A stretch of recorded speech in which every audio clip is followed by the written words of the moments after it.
Hello guys, કેમ છો બધા? મજામાં આજે સ્વાગત છે મારા નાના અમથા મિની બ્લોગમાં। તો અત્યારે વાગ્યા છે 11:30।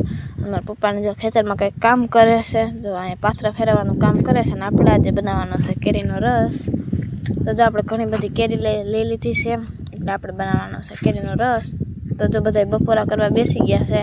આજે તો કેરીનો રસ છે એટલે આપણે રોટલી શાક તો કંઈ ખાવાનું છે નહીં, એટલે નકરો રસ પીને ઊભા થઈ જવાનું છે। તો તમે બધા પણ હાલો જમવા। તો હવે મારે જવું છે પાણી દેવા, કારણ કે 3 વાગી ગયા છે ને એટલે બધા પાછા જો કામ કરવા વયા ગયા છે, એટલે આપણે દઈ આવ્યા પાણી। તો મારા પપ્પાને પાણી દેવા આવી ગયા છે ને, જો હજી પાછા ફેરવવાનું જ કામ હાલતું હતું એટલે પાણી દેવા આવવું પડ્યું।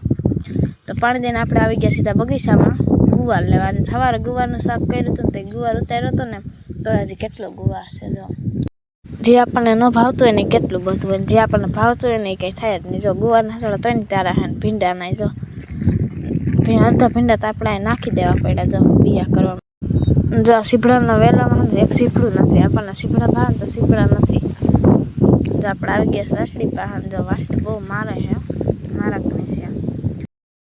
તો આપણે આવી ગયા છે ટેટી જોવા, કારણ કે ટેટીનો વેલો જો હાવ સુકાઈ ગયો છે। ટેટી જો મસ્તની છે પણ ટેટીનો વેલો સુકાઈ ગયો છે। તરબૂચના વેલા હાવ તાજા માજા છે, પણ આ ટેટીનો વેલો હાવ ઓલો સુકાઈ ગયો છે।